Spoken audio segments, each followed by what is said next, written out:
Welcome to TPK TV, our total party kill television, as it were. I'm Bryan Harrison, Bryan D. Harrison, B. Rye, B. Danger Harrison, all of those things across the internet. Our Ranyik, if you know how that's spelled. I will be our game master and dungeon master tonight because we will be playing Dungeons and Dragons 2024 edition, but with some really old school modules that were written a long time ago. So those rules, combined with my lack of rules, are going to make for an adventure tonight, at which we're going to be ad-hocing and ad-libbing and improving. So we're going to start on my left to introduce our players. Hi, my name is Alex El Cañal, and I will be playing Selenin, a high elf wizard, evocation wizard.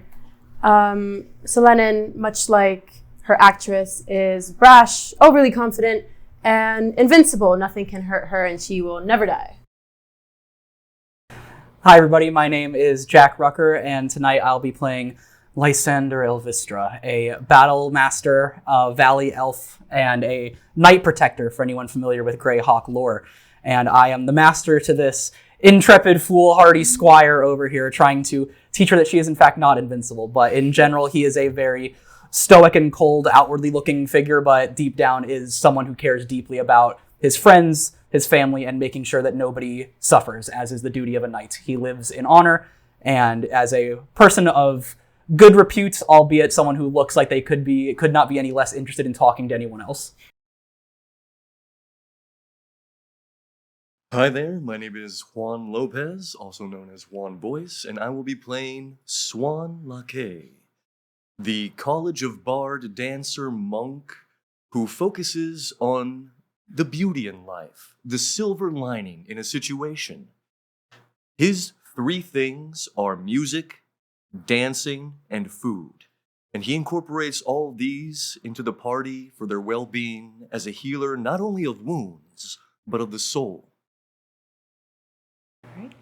My name is Maya Sperkez. I'm going to be playing Driss. She is a reborn human. When she was alive, she was a monk, and then she unfortunately died. She doesn't remember how, but she had a boyfriend who, at the time, was very distraught and brought her back against her will. Because of that rupture and her having her death taken from her without her consent, she is now a barbarian who is exploring her rage in her undeath. Very cool. Before we go too much further, I'm going to turn this fan down. Just turn it down to setting 1. It's behind Juan. Is it on the wall? That's off. That way it doesn't have the whole audio. Get it back. It's like the whole time. I didn't say We don't like species.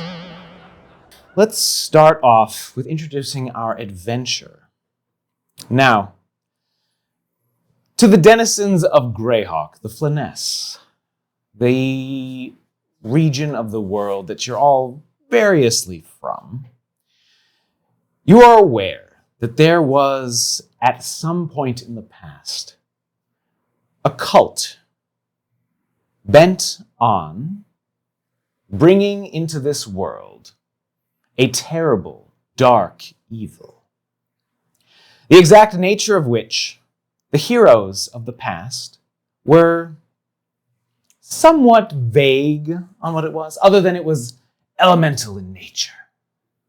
And it involved a temple, which was hidden from the world, that was evil.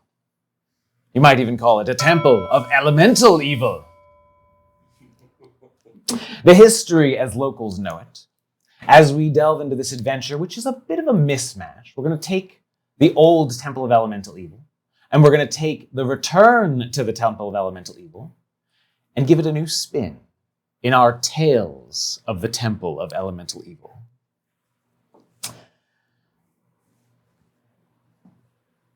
Five decades ago, long enough that some of you may have experienced life during this age, or have had grandparents or parents who told you tales. The forces of evil and darkness gathered in the north and east, and brought together, constructed a huge temple that was a bastion for the armies of gnolls, bugbears, ogres, trolls, and giant kind alike. All of these slaved to an overlord who bent them to their will to construct this edifice. From this place, demons and other foul creatures were called forth to serve the will of the priests therein. From this awful place emanated waves of evil, corrupting nearby villages, forests, streams, and the like. Nature itself was twisted from the malevolent forces that emanated from this place. The temple of elemental evil took years to complete, but in the end, even in its short time of its construction, the forces of good knew that something was wrong in the world and that something had to be done. Such a blight upon the Flyness could not be abided by. Heroes were brought forth, drawn from various walks of life, and threw themselves against its bastion walls. Many met their end before the place fell. But fall eventually it did. Bandits now scour the land. The village of Nulb, in its shadow, is a ruin, and Hamlet further off in the surrounding area are always subject to raiding parties, trade having dried up in the area. Common wisdom is that the temple is a ruin, and that adventures could be had in Hamlet for those who are willing to seek rights. Nulb is not to be wasted your time with. No one goes there anymore, and besides, it's out in the mountains of some foothills somewhere. We open today with our characters in medias res. For what the world does not know is that there's evil stirring again. And from disparate parts of the world, from various backgrounds, from a host of knightly order where had learned that some cults, some more than bandits, those people who are inclined to resurrect the evils of the past, to bring forth demons into this world again. A knightly order found it to be so. But their beards were long, for those that had beards, their locks gray or balding. And they were taking their good time trying to come up with the optimal plan, because of course it was done in their grandparents' day or their parents' day.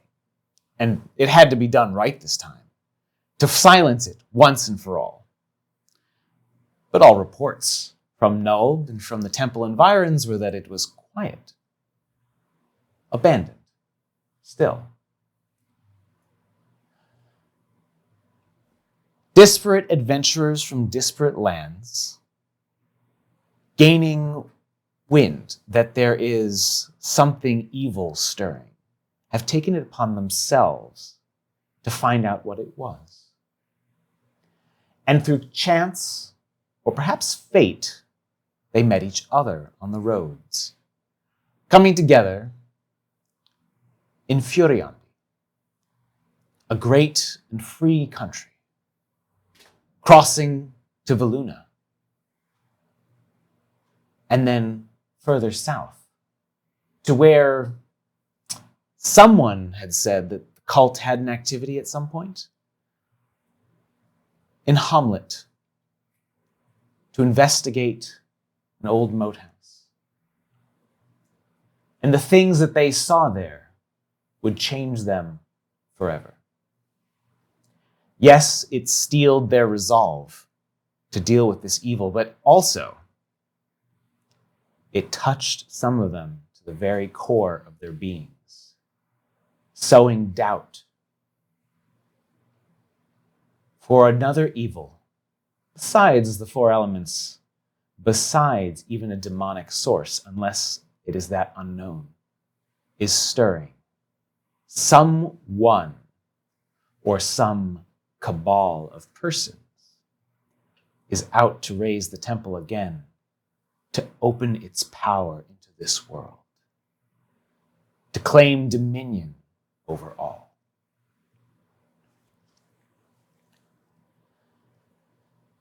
In medias res. Fire sears your skin. Lysander is aflame, rolling on the ground. Lysander, as we see you in this cave complex, there are skeletons that appear to be on fire and unharmed by it, surrounding you, kicking you on the ground as your body, your clothes are engulfed in flame. What does our audience see? Writhing on the ground, as well as trying to keep any semblance of a defensive stance with his long sword, is a valley elf of this peach skin, now tinged a little bit blacker with bits of ash and soot decorating them. What once was gleaming silver armor of the Knight Protectors is now, again, covered in spots of black and bits of bruising and brown splotches of blood from his own mouth, coating it right here. He clutches a sword barely as his grip is loosening by the second. With every kick to his stomach feels a little bit more air being pushed out. His long raven hair about shoulder length is kind of strewn about his face where he can't even get a clear look at all these flaming figures around him as he fights the instinct to stop the pain by putting the fire out and tries to get out any kind of words to tell the rest of his party to leave him behind, that he does not know if he's able to get out of this alive. Selenin, you see your Knight Protector rolling on the ground surrounded by flaming skeletons, and you have somehow managed to work yourself into a corner. You gaze beyond at the wall where there is a scrawling, we can call it an artwork, depicting demons, throwing mortals of all kinds into a fiery pit, tormenting them, elves, dwarves, and the races of men alike, all being fused in a fire. They laugh maniacally. Behind them, you see the woman who has petrified you for the time being, paralyzed under a hold person spell. You are helpless in this moment as these little magma-writhing imp creatures make their way around your ankles and gleefully begin to set you alight. What does our audience see? Selenin the High Elf is about 5'7". She's got brown, frizzy, curly hair that looks even more in disarray than usual, and she is in utter horror as her master is writhing on the floor. She can't move, she can't scream. She wants to yell out, "Someone please." She wants to cast shape water, anything really. And instead she sits and she's forced to contemplate this artwork in the middle of battle, able to do nothing at all. Your eyes paralyzed, focused on the opposite wall. Driss, you are running across this chamber. There's a great brazier filled with coals, immensely hot. And you see there this sorceress or priest. She bears a staff with 3 writhing tentacles that she has ensorcelled one of your companions as they are freezed and helpless, being set alight. And as you are rushing across this chamber, about to make a leap over a chasm of flame that would sear any other mortal, what does our audience see? I am raging. I am particularly upset about the fact that my compatriot is being held against her will, and all of my rage is being directed at the sorceress. It is propelling me forward, and I will use that rage to help me jump and close the distance between me and her. Driss is extra pale for the most part, and she specifically uses red berries to dye her lips red as a channel for her rage. I think being a monk, she is very dedicated to discipline, and raging is the one way that she knows at the moment how to get her emotions across. Swan, you see this happening. You watch as your companion is leaping over this pit, enraged, flames licking around their hair and clothing, an axe outstretched. I'm sorry, is it an axe? What do you... You're a barbarian. She has a hand crossbow. A hand crossbow. Daggers. And daggers. Okay, so. With dagger raised, looks like she's going to plant a kick in this woman's face. The woman is gleefully looking over at Selenin, having paralyzed her, and then is about to cast another spell. You see flames licking about her. Her face is scarred a little bit at the edge, and as that boot makes connection to the side of her face, the spell goes off, missing the barbarian. Off target from where it would have ignited you originally, and instead makes right for your supplies where you dropped them when they came into this cave. What does Swan do? No! And as Swan dives towards the provisions, these encompass not only our food, our water, but our bedding, spare clothes, essentially everything we need to keep adventuring. If this gets all burned up, it might be over before it even truly began. So you see Swan, this 8-foot-tall Goliath bard with indigo hair, sun-tanned skin, and bright violet eyes, just taking his entire gigantic frame and diving headfirst into the fireball's path to block this from hitting these treasured provisions. Amazing. You take 36 points of fire damage as you jump headfirst into the fireball. Oh, goodness. The boot connects to the priestess's face, breaking her concentration just for a moment. As Selenin, you are about to be set aflame. What do you do? I am a squire, first and foremost, and my devotion, my duty, my life is owed to Master Lysander. So without an inkling of thought to my own well-being, Master Ly, and I cast shape water, and from a little 5-pound rucksack that I've got strapped to my waist, water kind of spills out, Avatar style, and just sort of sprays out and travels the length of the corridor and coats my Master Lysander. That's my squire. As the flaming skeletons continue their beatdown, a gush of water rips across the room, reaching almost a boiling temperature as it splashes across your skin. And yet it is still relieving, because you are not on fire. I imagine that if it gives just a moment of reprieve, I at least stand up to a knee, bits of steam and smoke evaporating off my skin as bits of crackling flame are still ever so slightly alit on my skin, as I just ever so slightly run a hand over it, see the ash and blood there, and look down to my sword on the ground, as seeing how bloody and soot covered my hands are, I don't care as I look over and see that Selenin is still okay, but obviously that everyone else around here, the rest of my friends, are either not okay, or that I'm still surrounded by flaming skeletons here, even if they too are now covered in boiling water, as I just clutch my sword and kind of hold it right at my side like a samurai would. I kind of look over to Selenin and just give a knowing nod that is both a thank you and a hold fast, we can yet still win this day.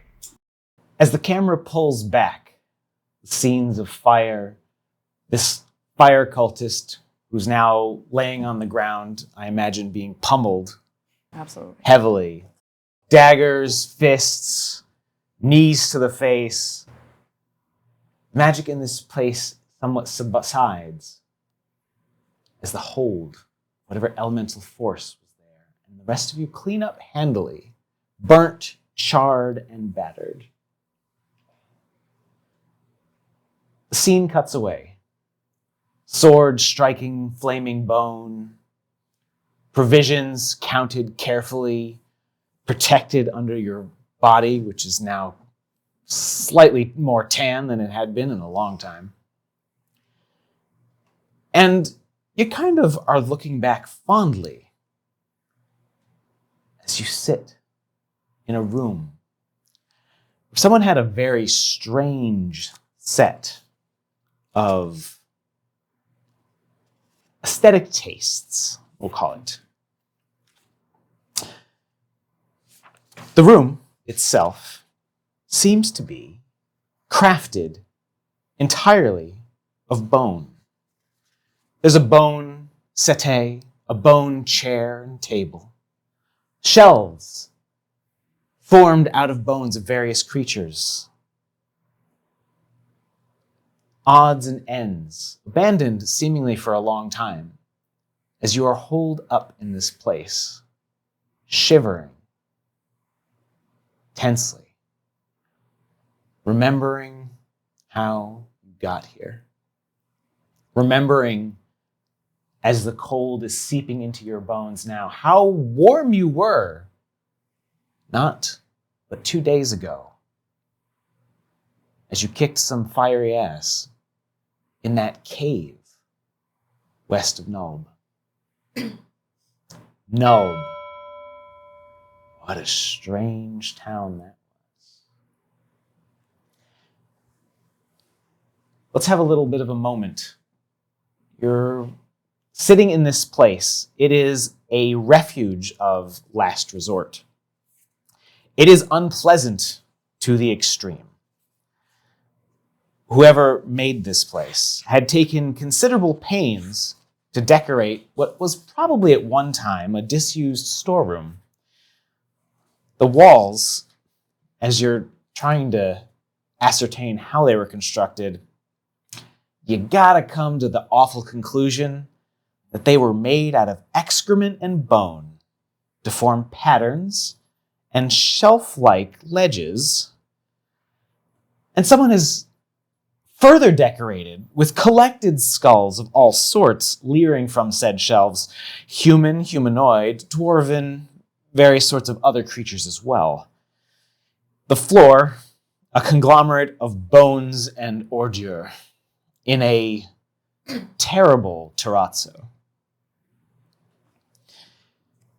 A large armchair and the crude table that I described before are here as you huddle up against it, kind of not wanting to lean up against any of these things, but being exhausted fully and thoroughly, deep inside this temple, which emanates from all corners, unease, nausea, anxiety, everything that claws at your mind. And in the southeast corner is a heap of torn cloth leather scraps and bits of tapestries and pieces of rugs. A place where you've kind of found the softest spot where we see our four adventurers having a moment to collect themselves after having experienced horrors that generations have not yet seen. I open the floor to you. Do we see Selenin? Oh, of course. Selenin is sort of weaving these little motes of light between her hands, like it's obviously a habit that she's done quite a bit growing up, and she looks at Driss poisonously. Are you happy now?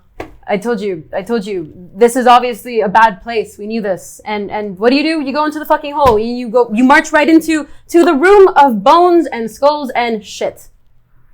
We needed to come here, didn't we? Why did we need to come here? The pay isn't good. Master Lai, the pay isn't that good. We can turn back. There is no reason to keep marching forward to our death. You have yet to learn the most important aspect of the code. And at this point, I have taken out all the swords from my back, the weapons, and I've laid them very neatly on the ground with the utmost respect, like I was laying a child to sleep. And now I've taken out like a damp washcloth, and I'm just alternating between tapping one to any burnt spot still on me, as well as the other hand just holding one out to Selenin as she's mid-argument, just like waiting for her to take it, just kind of awkwardly like this. You are yet to understand the most important part of the code. We do not do what we do for payment. However, we should not do it recklessly either. That is the quickest way for one of us to lose their lives. Or I look over to to Swan over here. A lot of our resources. We are in here with little chance of a way out. Every step must be taken carefully, and not with the payment at the end as our greatest motivation. People could be in danger here. We've seen what beings lie in this place. Master Lai, do you know who's in danger here? Us. We're underqualified. I'm sorry, guys. I'm a squire. I'm you. Hi, nice to meet you. I'm a squire, Master Lai. Your face. You don't care? You don't. My appearance has not always been the most important thing. I can always don a mask, but my movements, that This again. is always beautiful. Your facial wounds could be infected very soon. You should likely tend to that before you get to more that. I have another washcloth. I'll prepare it. You need to understand, before you heal the body, you need to heal the mind. Did It you- is all connected. Dancing helps heal my mind. Yes, let's Now. dance on the skeletons and the gravestones in this room. Continue. Go ahead. This is Sorry, not the sorry. perfect time to dance. I guess. Yeah, last days. This is- What time is better? We will yet find a way out of this, of that be certain. If we do not have confidence, then there is no one left who will. I hope you're happy. I am. I'm with Swan. I'm going to pick up a skull. I'm going to toss it up. I'm going to punch it. The skull cracks upon hitting your fist and shatters when it strikes against the bones of the wall, little chips of bone dust falling to the ground. And a smell of old shit.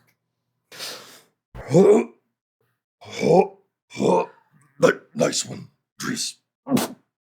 Yeah, nice one, Driss.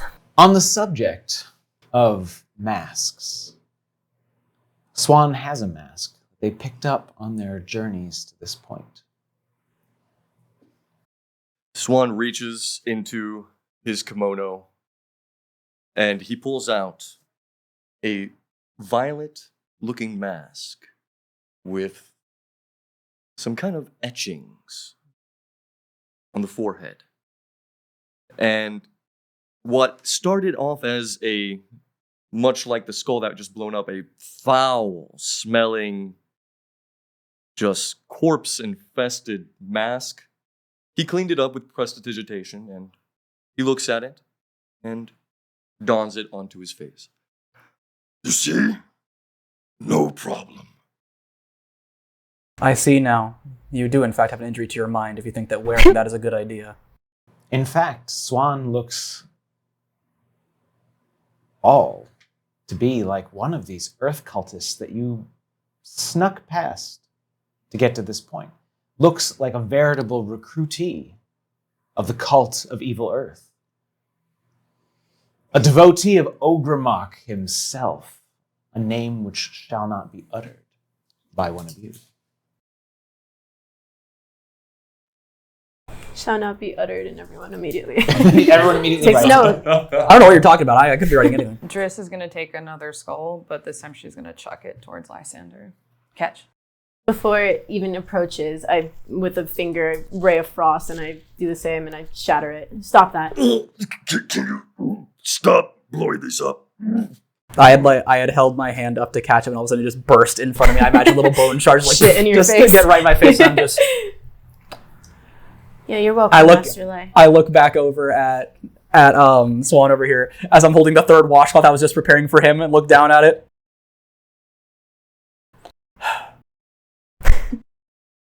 No worries. Use it. I have my own. And I take out some bandages that I usually use to wrap my fists, and I just take out some. It's a kind of a mix between some of my herbs that I use for cooking and some of my medicinal herbs that I've created into a paste with a mortar and pestle. And I just start to kind of apply it like an ointment onto the burn across the right side of my body. As you're doing that, Lysander kind of looks over at Driss as like just kind of giving you a moment of like, can you handle this, like be in controllers for a second? I'd like a moment with my squire, if you please. You, with me. I want to go to any corner of the room to where like we might be able to speak without it being too loudly overheard. There is a corner of the room. There is also an abandoned storeroom beyond this, which had the stench of death. And this seemed to be when you were taking a vote as to which room would be the safer one to hole yourself up in, is available. You pass through it to get to here. I imagine I would, grabbing your wrist and just kind of walking a little ways down the hallway to stop just before that room and look in there, remember what that was, and instead of like clearly with the initial intent to walk in there, and immediately after remembering, oh, it's that place, I just stop and just stand basically in the doorway as I turn to face you. Yes, master. Selenin, I don't mean to... Look, are you crazy?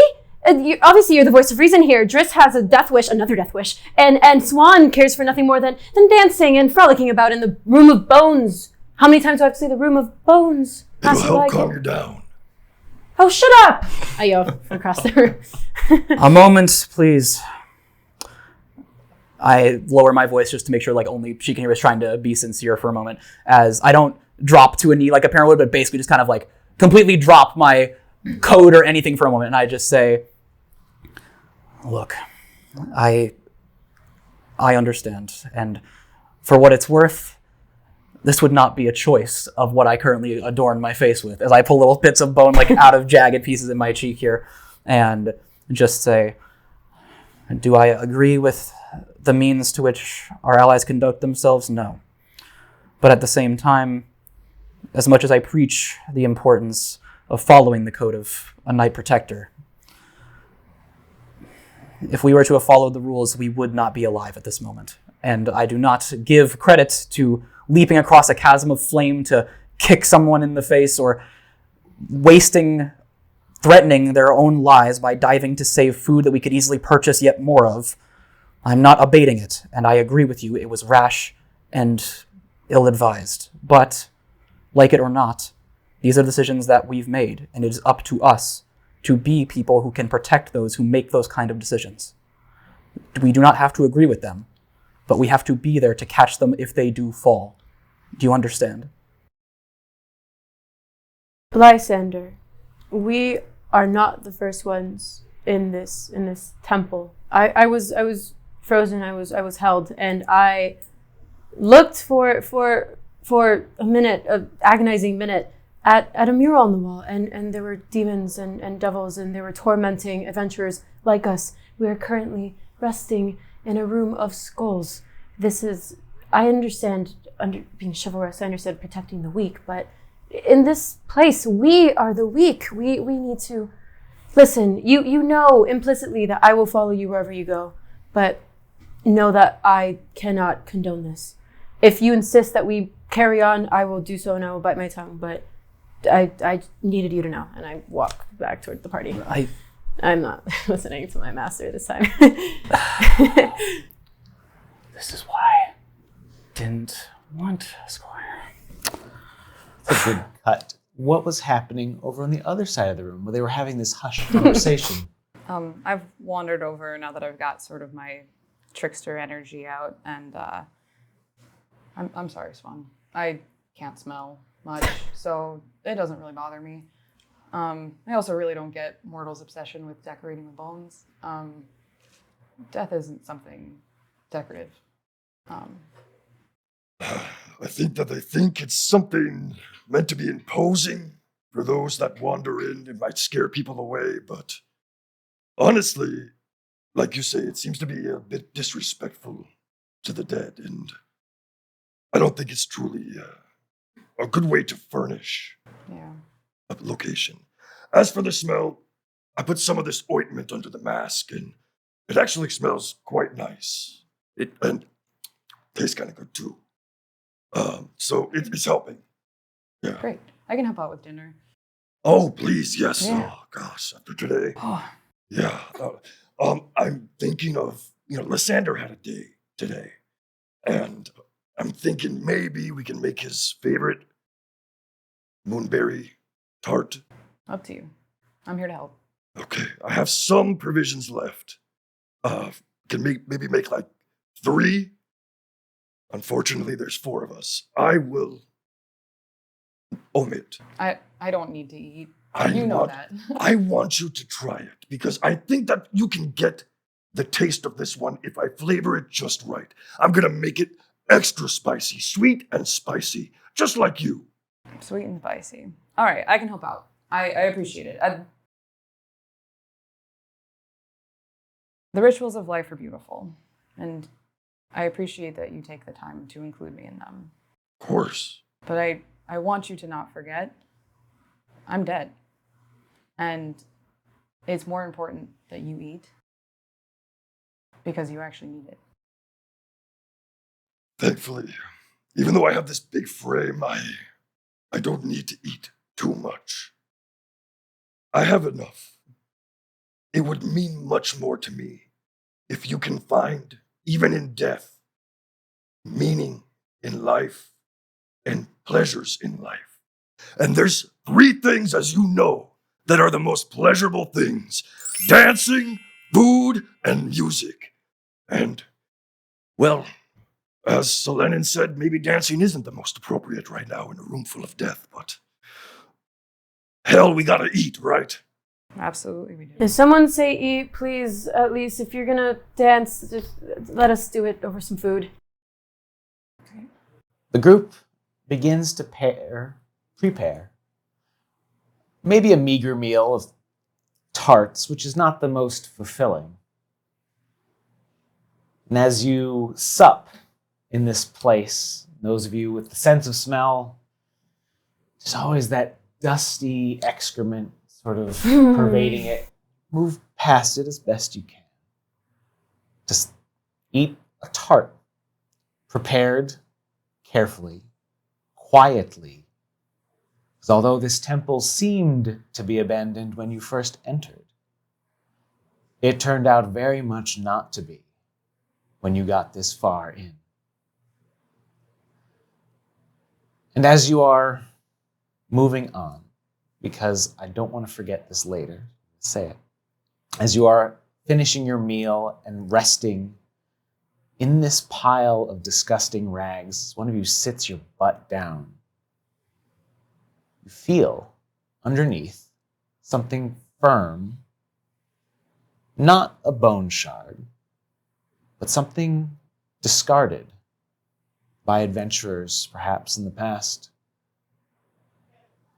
A little ray of hope, a potion bottle, and a leather pouch.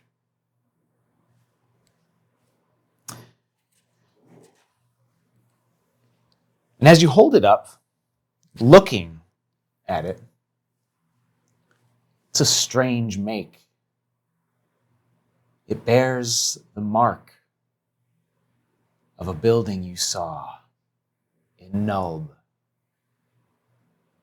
Nulb, which was the start of your adventures, if you had to really put it anywhere. Yes, Hamlet was dark, but Nulb is when things took a turn for the worse.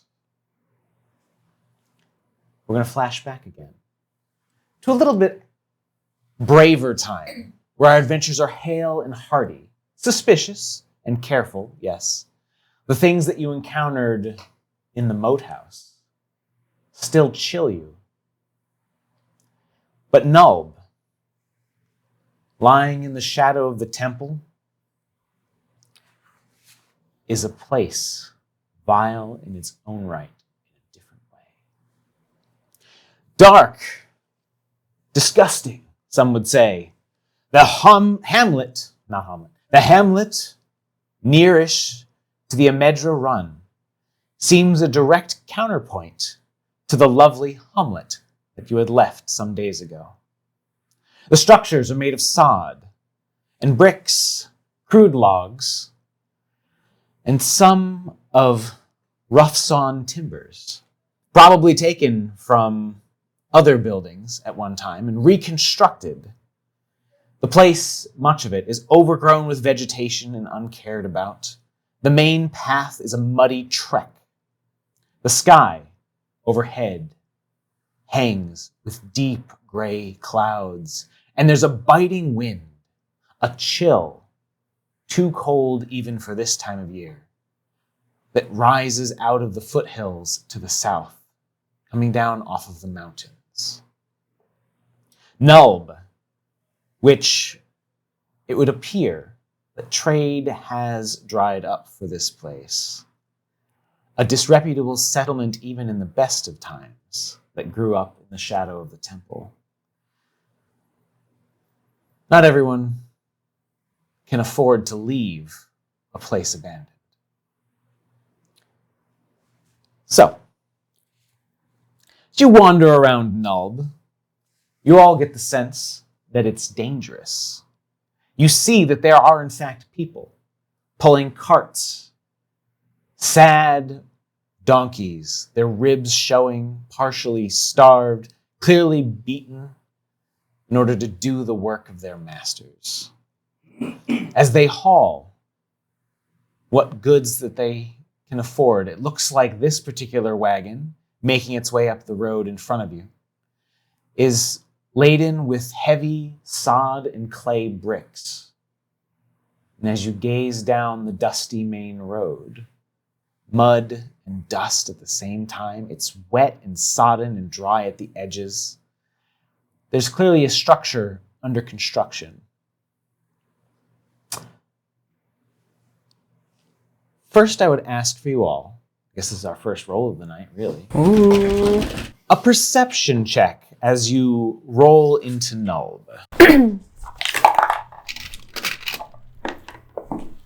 May I? Of course.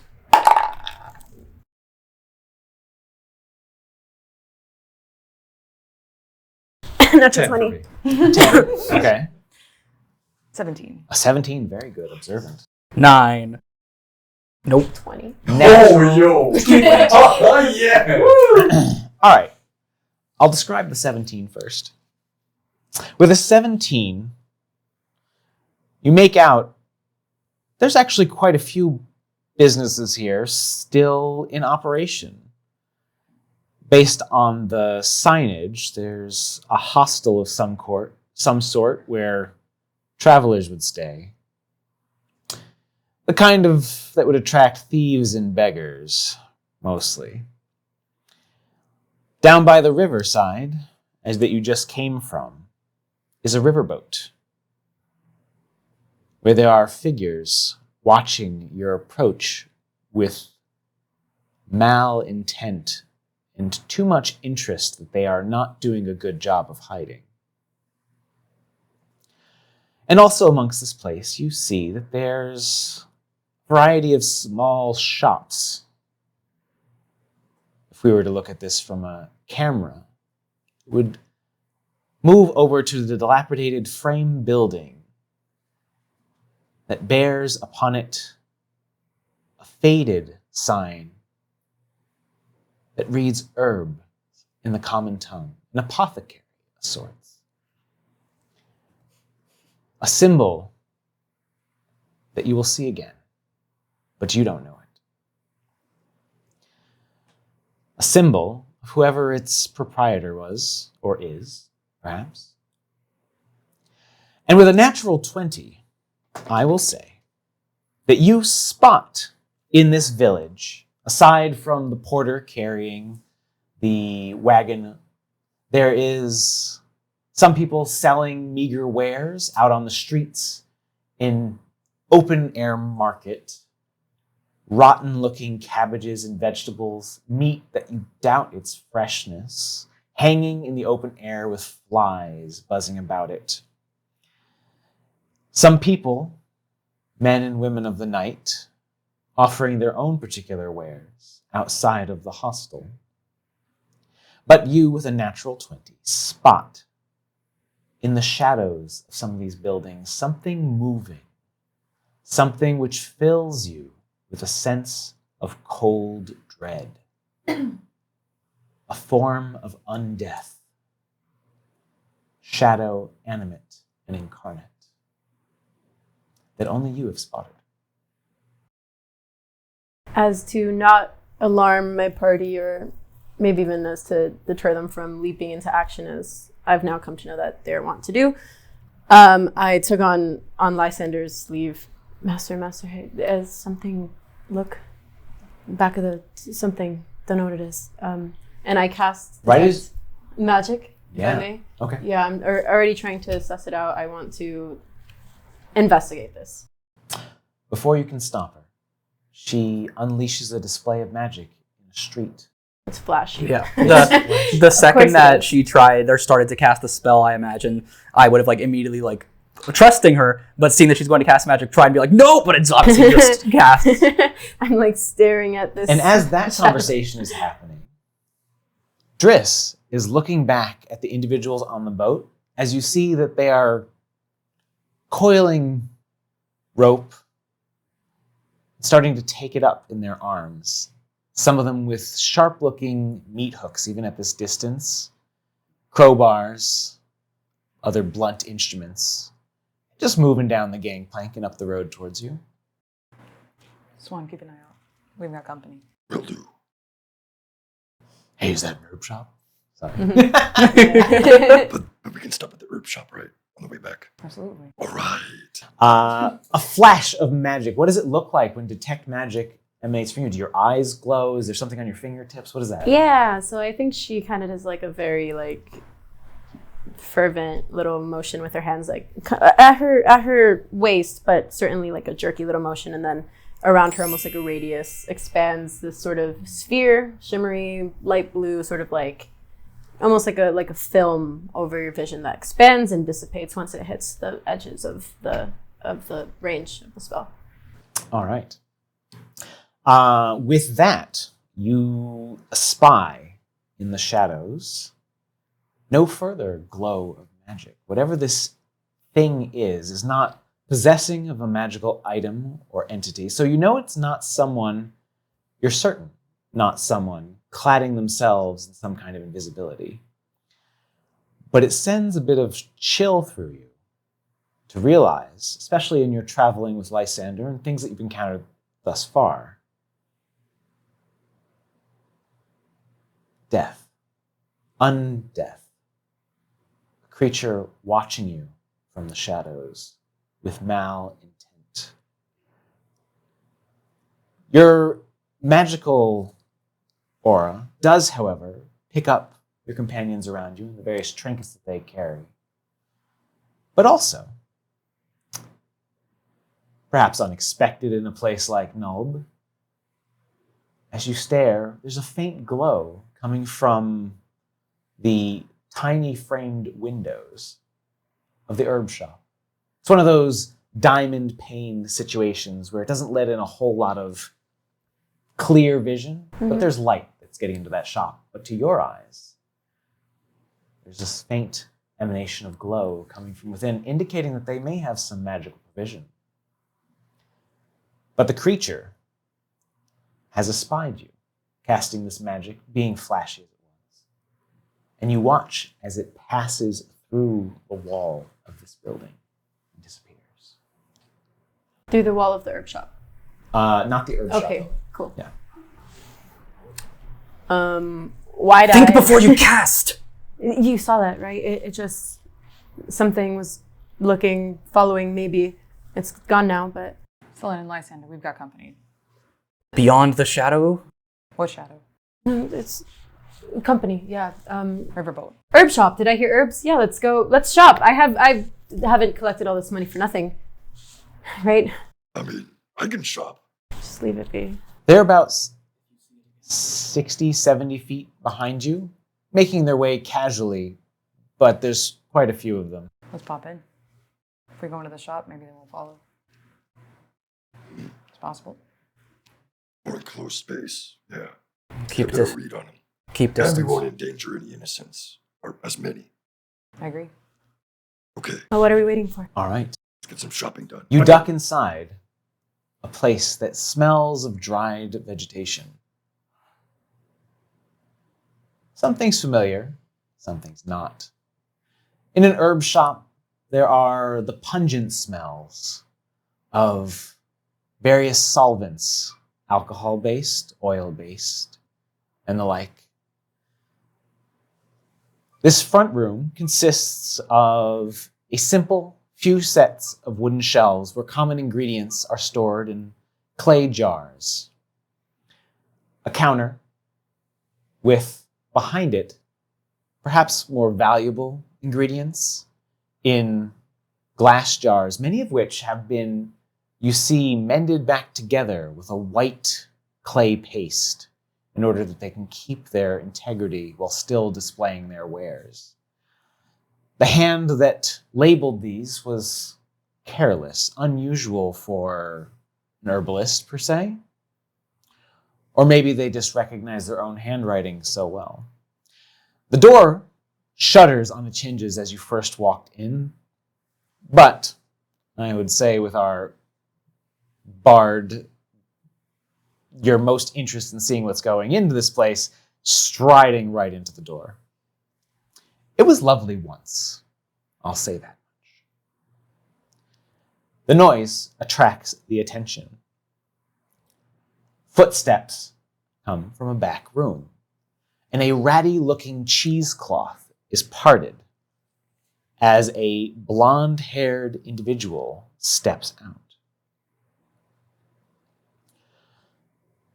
You see someone wearing robes, ochre in color, which immediately sets your hackles on edge.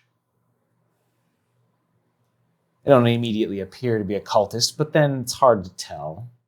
Maybe they're simple alchemist's robes. Their face is terribly beautiful. This man possesses looks that probably got him very far in life. He's tall, too, about 6'2". His shoulders broad and strong. His hands, as he makes his way up there, looking at you all suspiciously and lays them on the counter, are calloused and worn, more the hands of a warrior than an herbalist. His voice doesn't match the face, though. Can I help you? Yes, we're here to stock up on I am, to stock up on medicinal and any other kind of herbs used for cooking. Cooking? Cooking, yes. I have some peppers. Peppers? Spicy or sweet? Say, black ground pepper. Oh, now you're talking my language. Okay. Salt is also important for making a meal Oh, yes. on the road. He's looking over at you, and it's making you uncomfortable. Yeah, so I walked into the room ready to flirt with the hot apothecary, and then he spoke, and I'm immediately like, my hackles are raised. Do I see him eyeing her at all? Yes. Not in like a intrusive, like get away from her kind of way, but I just want to like half completely awkwardly to where he can probably tell her that's exactly what I'm trying to do, and half that I think I'm being the most smooth person ever. I just like walk in between them and pretend that I'm looking at one of the shelves even though there's like two things on it. So I'm just like blocking his view of her, and I think I'm being the most subtle, like, don't worry, I got you. And he's probably like, dude, like I can see exactly what you're doing, but I'm doing it anyway. He gives a little frown on his face, the expression just marring that beauty just for a moment. You see a bitterness there. Something happened to this person. And maybe you can relate. Do you have anything stronger than black pepper? Ghost peppers? For spices. Any, Ghost pepper. please. What is ghost pepper? It's the This hottest. is one I don't know. It's the hottest pepper. No, The hottest pepper. spiciest. I have some from Valuna City that made its way quite Spicy. You think Quite expensive. Money He should goes. Money what? Do I still have the mask at this point? money shouldn't be too much of an issue. Oops. And like as I'm reaching into my kimono, I want to kind of like fumble and like accidentally, like the mask falls out onto the, I guess the counter or the. Yeah. Oh, I'm sorry. This one's not paying attention. I want insight checks from you two. 9. Insight, that's a 14. 14. He hides it well. There was a momentary look of recognition as the mask spilled out. And he's paying close attention to your companion. Money's no object, then, of course. And he disappears behind the cheesecloth for half a second. He's clearly going to a set of shelves that's not far from the main room, but not within visual reach either. And he turns back with a small clay container about yay big. Valuna City. Traders came by, paid for their entire stay at the hostel with this. He takes it, opens it, and pulls out these long, thin green peppers. I don't know if you know it. These are the hottest ones that I carry. And he lays it on, he doesn't seem to be that careful. He lays it right on the countertop, pulls a small, incredibly sharp-looking knife out, and just slices the very tip off, just a little flake, and puts the pepper back in the jar. He then picks it up with a pair of tweezers and on your fingertip, puts it there.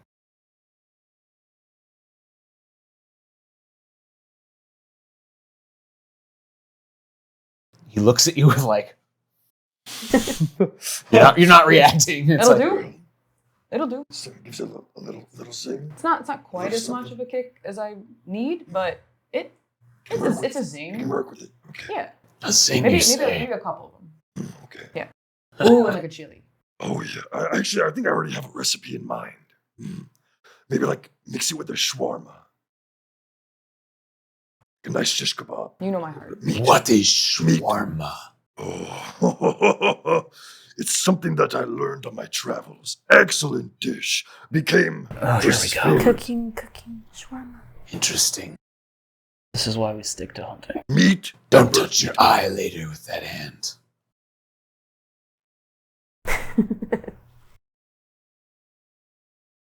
How much do you want? It's 2 gold pieces each. Well, there's no They are lot. exceedingly rare.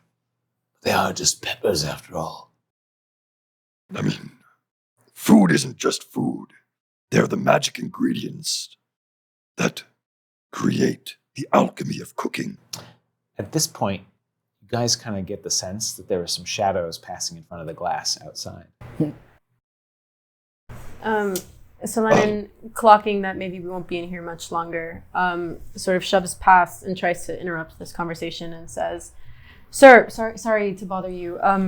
Yes. Construction. Do you know anything about some kind of new building or new undertaking happening in the city? I've noticed some builders and materials being ferried across the city." Yes.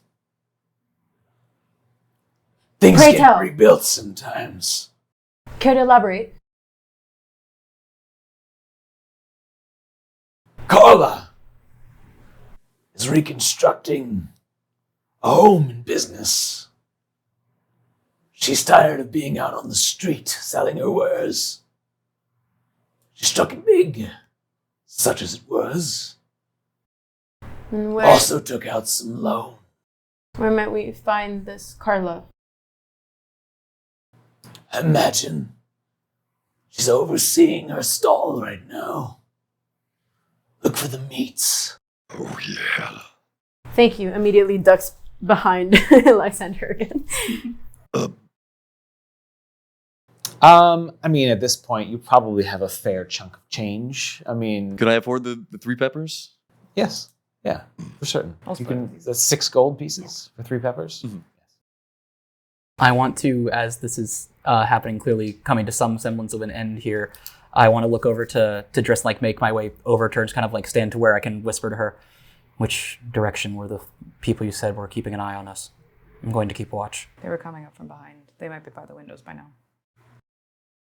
Can I kind of like look over at him who's still fawning over these peppers? Try and finish this quickly. I'm going to keep watch. Do we need Is there anything else? I don't believe so.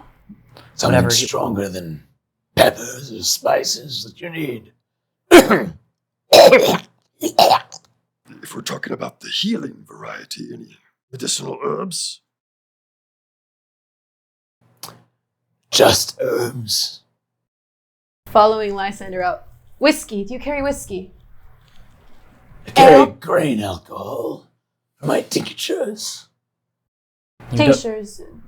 Tell me about that. You're not going to want anything that's strong. He takes his blonde locks and slides them back over his ears. Stronger, you say? Never mind. I have Nice some day. tinctures. What kind are you looking for? I just for a split second poke my head back in the building and just go, she's not interested. And just kind of like yoink. I walk out. Yeah. We're I outside. do have healing potions, but they fetch a top price. How much? For a friend. You're no friend of mine. Oh, that's right. I haven't introduced myself. My name is Swan. Swan Lake.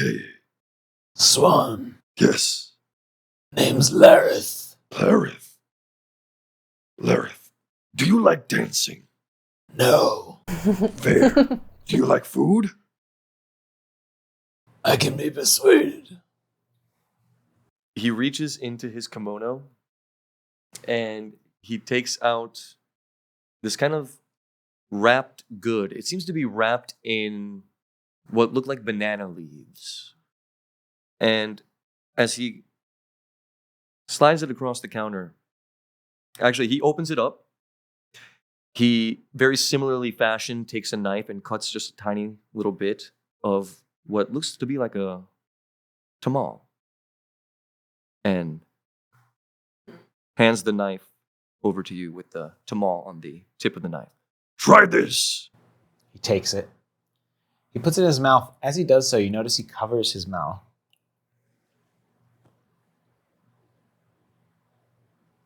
It's better if you chew it. Yes. It's Well? a meat paste of some kind.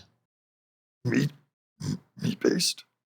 A tamal? Like tamale? Or, Yeah, tamal. Yeah. yes, which is usually like a corn ground with meat mixed together. Or what is it? I mean, this one was just just corn. Just corn. Just corn. Yeah. I haven't gone to the meat vendor yet. Carlos. He's not. Carla. He's not impressed. I will tell you that. No. He's like, it will do, I suppose. Might carry on the road. Good enough to trade for one potion. 75 gold crowns. Or gold eagles if you carry them. Or any gold piece that'll pass in the realms. Let me talk to my group and let's see if we can throw down for this. Maybe we can all do like a split check kind of thing. I'll get back to you. We'll be back. We know where you are. What You are you do indeed. Yes. We're gonna go check out Carla and maybe put some meat in these. What brings you to Nulba? He asks with more than a passing interest. If Driss has the gold, she's fully taking it out. Just plopping it in front of him. For the peppers? For the potions? potions. For the potion. We'll take them. That's enough for 2. 2. 75 for 2. No. You said you had enough. You just like dropped a wad of cash on there. How much are you dropping? Exactly 75 carried in one bag? What do you got? How do you carry your money? That is a good question. You dropped your whole purse with skunk.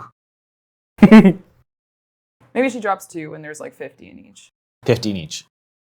It's about 100 altogether. I'll let you keep the Tamal. Slice it. Make a persuasion check. Oh, God. And this is for the potion and the pepper? This is for the potions. This is for the potions. You already She's got trying to potions for get 100. she's trying to get 2 at 100 instead of 2 for 150. Steep discount. It's a steep discount. They're each. Oh, okay. You've That's pleased the straight up chef. an 18. I An don't add 18. anything to it, That's but good. I rolled pretty well. If your friend's cooking as good as he says it is, although I doubt it, and you're planning to spend the night, I have some things I might need from you. That can be arranged. Good. The hostel is a foul place. I'm a bit fouler than I look. Understood. He takes the coins. You watch as he actually takes the time to take out a scale and weigh them to make sure that they weren't shaved. I have not broken eye contact this entire time. And then he puts on the table 2 glass vials, stoppered with wax and some sort of corky material. The magic in them is good. I know my craft. Good day to you. Good day. What is taking them so long? Yeah, outside. We need to get out of here, Cut please. back outside. You guys. Let's talk to the creepy apothecary for half the day. Let's. Right, I'm anxious. How about perception check? You with disadvantage because you're so distracted. Yeah. Ooh, okay. 13. 16. Okay. 13 is not enough to see these particular people. I would say with a 16, you spot a boot sticking out of the shadow in an alley, a form lying back, watching you. The glint carefully concealed, not much direct sunlight, of a hook attached to a length of rope in this person's hand. So I'm not seeing this person. I'm seeing just like their boot around like the edge. You of see the like corner. the boot, and you see, just like sort of like just the vague outline, and then there's this hook shape, and you can see the coils of rope dangling out. I think I'm gonna go inside and get them. I would. What could they be buying in there? And I just like, I'm looking down the alley, like completely not ignoring her, but just like entirely focused on this. I instinctively just put one hand on the scabbard of my sword and kind of look back to you and just say, there, the end of the alley. Posture straightens. I stiffen up. I shut up. I'm looking where my master is telling me to. No, keep talking. Don't want them to think I see them. Carla's a meat vendor. Yeah, let's go talk to the creepy meat vendor. And I like from here. with as quietly as I can step to be right beside her and like guide her eyes to look right where I'm seeing this thing, but like as quietly as possible to make sure this guy is not aware that we're onto him, and at least that's my goal. You get the sense that they noticed that Frack. this person stopped, like straightened I'm up. so subtle. Yes. Oh yeah. And they reveal themselves from the alley almost as in threat, quietly, not saying anything, just kind of stepping out so you can see their rough face, scraggly beard, patchy with scars.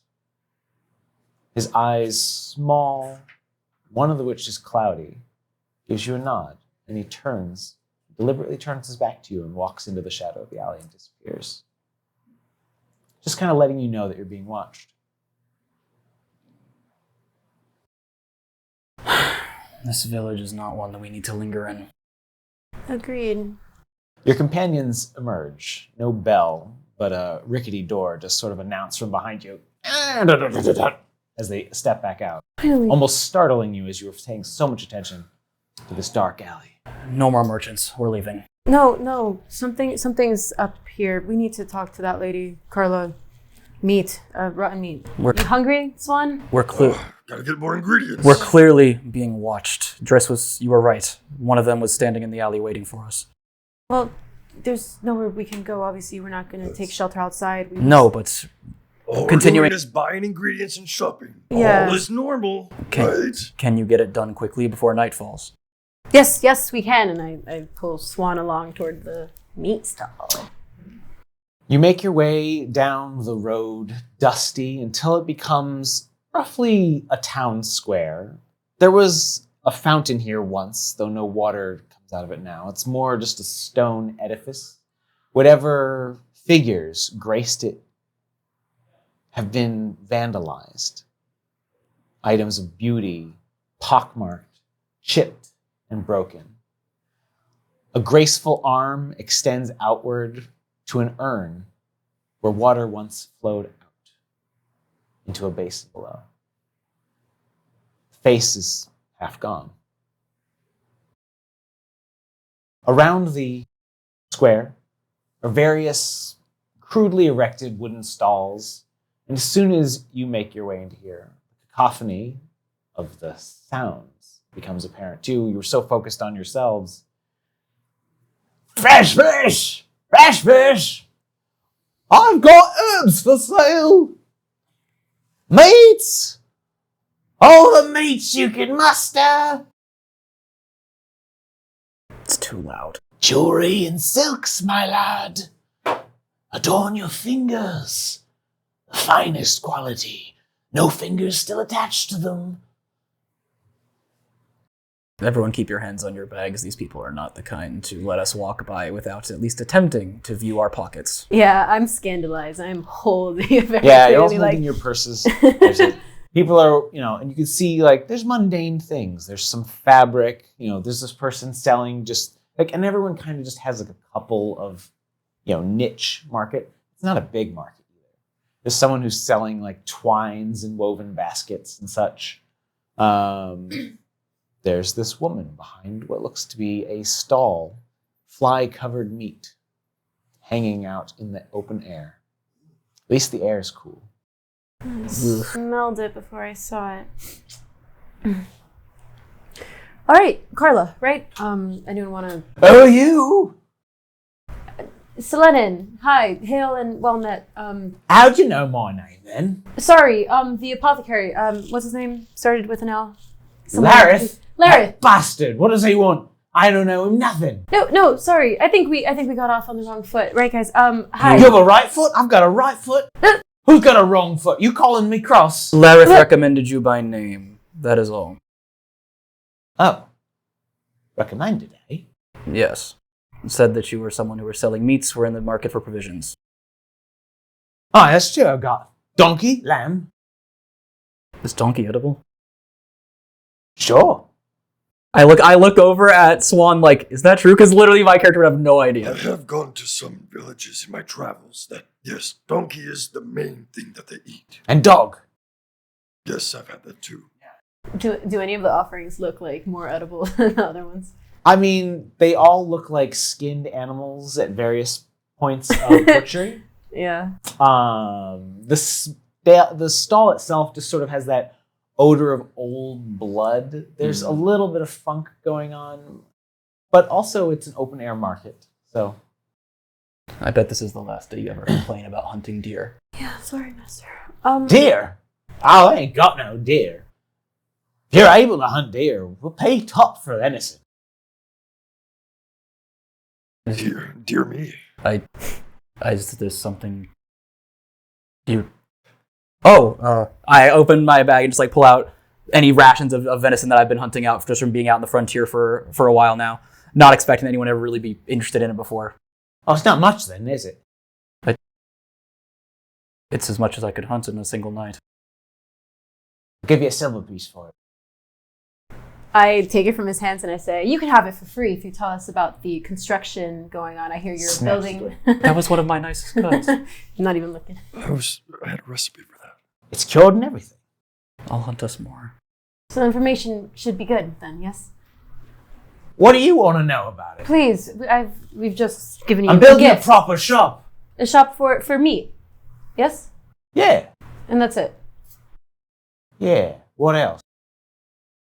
Nothing. Sorry, Master. I thought it backs up. What are you all on about? You want a hunk of donkey leg or not? Still not convinced you can eat it. Do you have any squirrel? Nah, too gamey. I mean, I'm not gonna turn my nose up at it if I can get it, but no, I ain't got no. I mean, they sell for a copper piece each. I mean, it's barely worth the trouble. I'll take 2 donkey tails, if you have it. I do? Who eats donkey tail? You don't eat the now it's actual crazy. tail. You essentially make a broth from Temple. We need to ask her about the temple. Something's being built. it. You're the It's like a soup strangest people I've come across, but yeah, you can have some donkey tail. We can't. Yeah. We can't. Let Don't me go wear grab an hostile urchin to face go if she fetch one. becomes aware And that she you're like suspicious, steps things will out from not behind her end book, well. keeping an eye on you the whole time. You see Just- like a greasy little kid run Just by, and keep she it like subtle. kicks him in the ass and she's like, "Are you? Go fetch me something from the butchery." The kid's like, it's like cowering. She's like, "Yeah, there's a couple of donkey tails out round back." You can simply ask the boy. There's no need to be rough. And she kicks him in the ass. Now be quick about it. Is he yours? Is any of them mine? I don't remember birthing him. Ma'am, do you know anything about a temple? Oh, Sorry, I don't know why we're As you dancing say around. this, like there's like a whole square. It's just like it's almost as if the bustle and conversation just like dies down around the entire place. I literally facepalm. A temple where she's very religious, and on a certain day of the week, she likes to go to temple. Yes, the Church of There's St. only Cuthbert, one right? temple. Yes, of These course. parts. What do you want with that? And no good comes out of that place. Just to pay my respects. Rex! She spits on the ground. I didn't think you had it in you. You're one of them, aren't you? Yeah, one of them. The Church of an acolyte in training. Yeah. I take all sorts these days. So can you direct me to where I'm trying to go? Where we're trying to go, right? Yes. After the donkey test. We're looking to pay She proper makes obituaries. a warding sign. It's just like, I wouldn't tell nothing about nobody. If you're one of them, you figure it out yourself. Keep your donkey tails. I'm closing up shop for today. And she starts pulling the meats But down. ma'am, no, please. No, you leave me a be. Wait. You're one of those strange people causing nothing but harm in this world, and I can tell. Wait, ma'am. You want to make a persuasion check? Yes. Or do you want to say what you're going to say first? Can I say what I'm gonna say first and then roll? Okay. I like put like the butt of my sword, like if she's closing up shop, like just like to try and hold it open for a moment. And It's literally like a stall. oh, it's just a stall. There's Okay. no door to be I thought it was like closed. one of the ones where like it opens like that. It's like, okay. Like a No. puppet theater or something. Okay.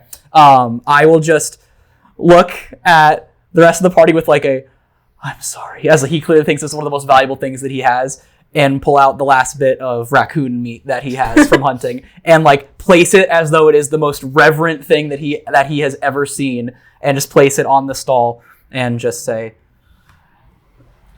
Is that elvish food? it's anyone food as far as I'm aware. You just have to charbroil it. You rotate it on a skillet for certain. That's not the point. You may have this. It is difficult to catch. Are you selling meat or am I selling meat? I was under the assumption that we were doing business. Is this not the way you conduct it? No, typically you give me coin and then I give you a slice of meat. A hunk, a haunch, a flank. And we asked for donkey tails, yet you are closing shop in our faces as we have not concluded our Oh, business. now, you folk look like you're associated with some sort of evil organization or something. Actually, just the opposite. And He pulls out the mask. See? Right there! Whatever the heck that is.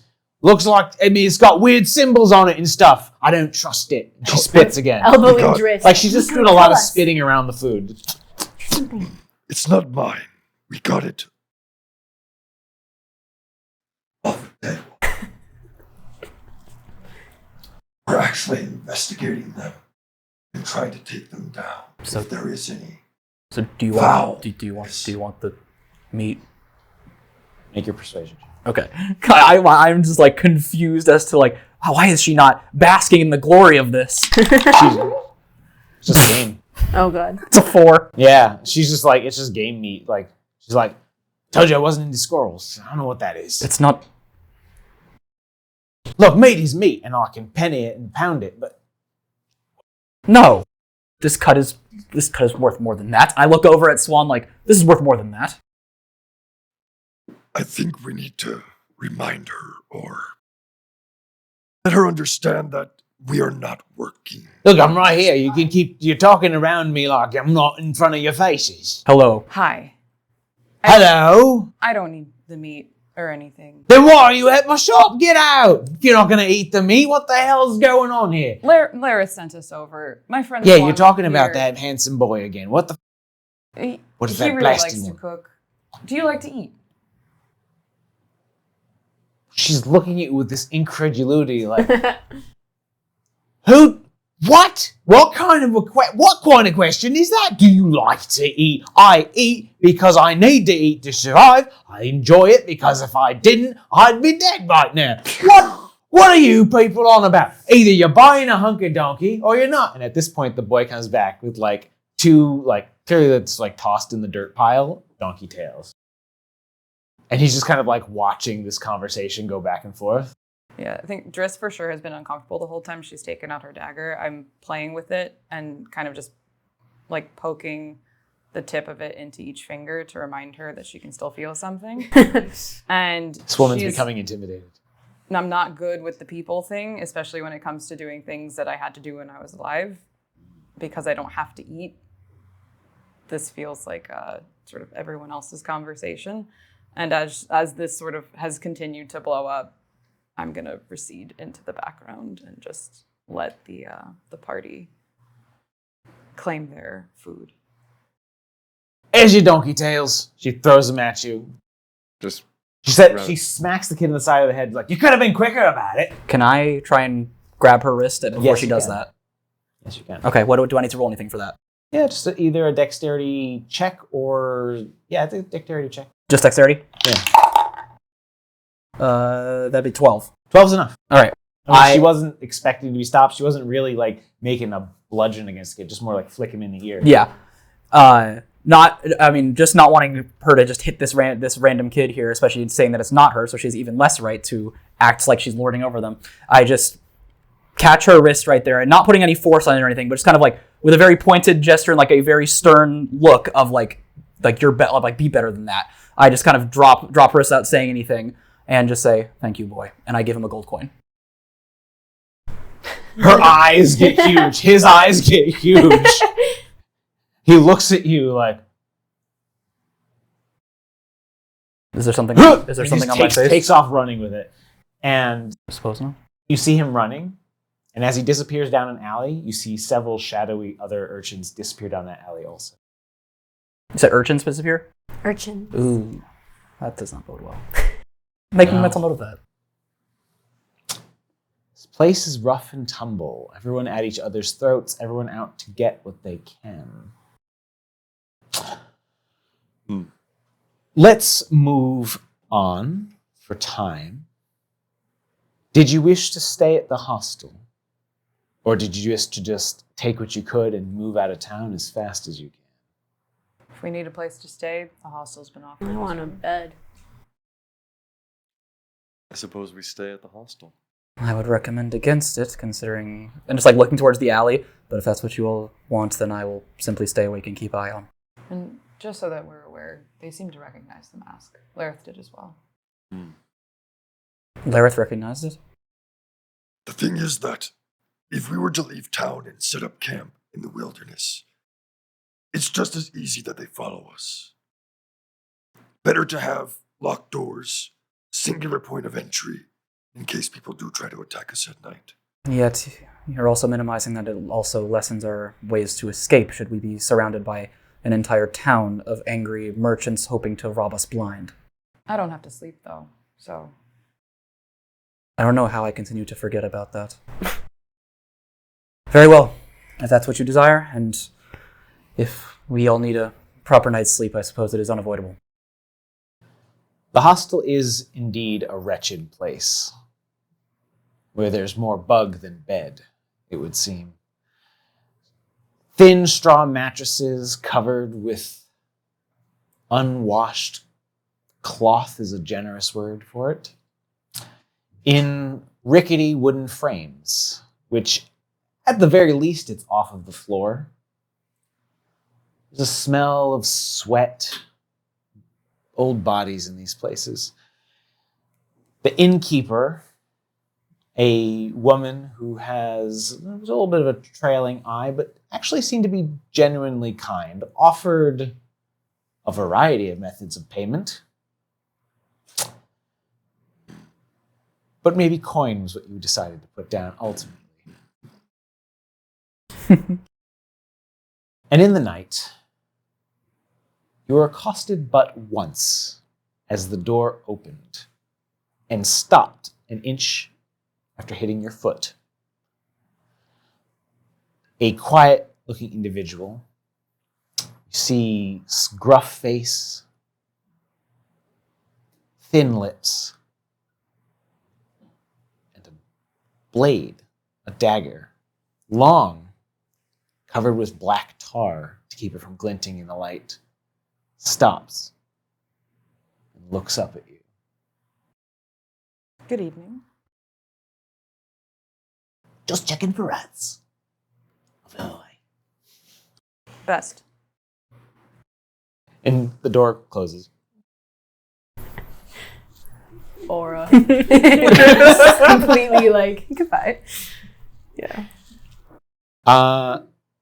So just brief time check. We're a few minutes over, but I want to get to the next scene in Nulb, so I'm going to fast forward a little bit to the next day.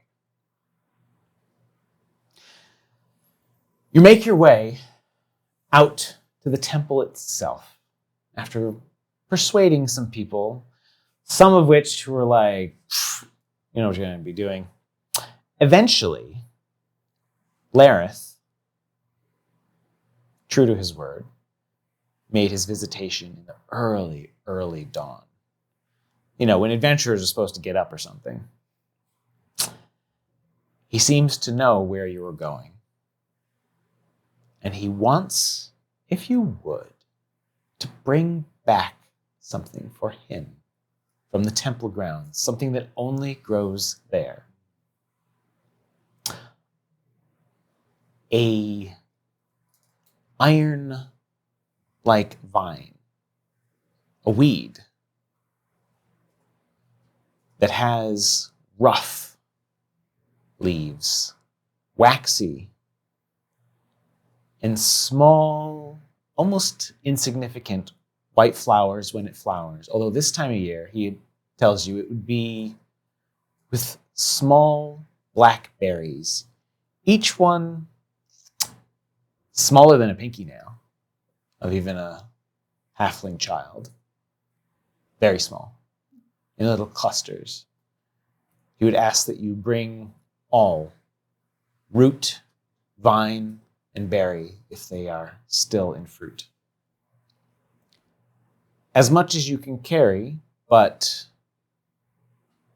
understanding that they are aggressive little buggers that like to hold on to the dirt, he understands if you can just bring him 2 or 3. I just run an insight check to see if I like know sort of what this might be about. Oh no. He's an apothecary or an herbalist. Clearly he makes potions out of things. That's a 10. So Yeah. That feels... I mean, it's hard to read people. Mm-hmm. Okay. But I would say your gut instincts are that it's probably not as it seems, even if you can't quite get a read on what it is. But he tells you that you do, in fact, you can make your way up to the foothills, south of this little, south and I believe east of this little area. It's partly in the woods. You'll find an area cleared, denuded of all trees. And in the rough foothills, you'll know it because the ground there, the stones, become more volcanic in nature, basaltic black. You'll pass a quarry on the way where the temple was built from, that very black stone. Do you happen to have a map? My memory is not what it used to be. No map. Just follow the track out. There's enough with ill intent who still make their way up there sometimes. And desperate folk hunting game that they can't pay for. All right. I'd wish you luck, but it's probably damned. I'll take it anyway. Thank you. You make your way. Yeah, I'll relay that to the team as well. The trek is miserable. The weather hasn't warmed up at all. The sky here seems to be perpetually cloudy. And there's a pelting drizzle that just seeps in around your neck and makes your tips of your ears and the tips of your nose incredibly cold, except for maybe you, who don't really notice it. But everyone with warm blood flowing through their veins can feel the bite of this weather and the cold, and it just stings, and you get that aching on the inside of your ears, forcing you to pull whatever warm clothes you have further up around your neck and shoulders. You do, in fact, pass a quarry. Just black stones, some chunks of rock that were abandoned or filled with a veination that made them unsuitable for building, laying there. The road itself is nondescript. A group of ne'er-do-wells followed you outside of town for a little while, but it seemed that they picked up on where you were going and eyed your sharp blades, your armor, and decided better on picking you off. But you got the sensation that if one of you were to straggle off by yourself, they might try to still nab you. But going towards the temple, they are not going to mess with that. The temple itself finally comes into view, wretched before you. Its walls crumbling around the outside edge, but still maintaining a mix of horrid, evil figures, grinning gargoyles, demons of all sights, some which defy description, scales and tails and eyes and tentacles, and the things that were meant to delight mortals also, scantily clad demonic figures to entice you to power or lust. The ground is blasted, dusty, kicking up with slight rain into your faces. As you see now an archway in Gothic style, two enormous iron gates wrought through with patterns. You can sort of make out the symbol, but it's at least one of them marks the symbol of earth on that mask that you found. Others, you'll assume, based on your travels, for fire, earth, air, and water. But there's a maddening evil about it as you cross the threshold into this space. Lysander, your boot crunches down on the skull of some animal. You weren't paying attention at first. And then when you look down, you see in the grass and reed and thorny brush, there's bones all about this place. Animals and maybe even humanoid. The courtyard itself is littered with broken stone, thorny growth, and bits of bleached white bone grace.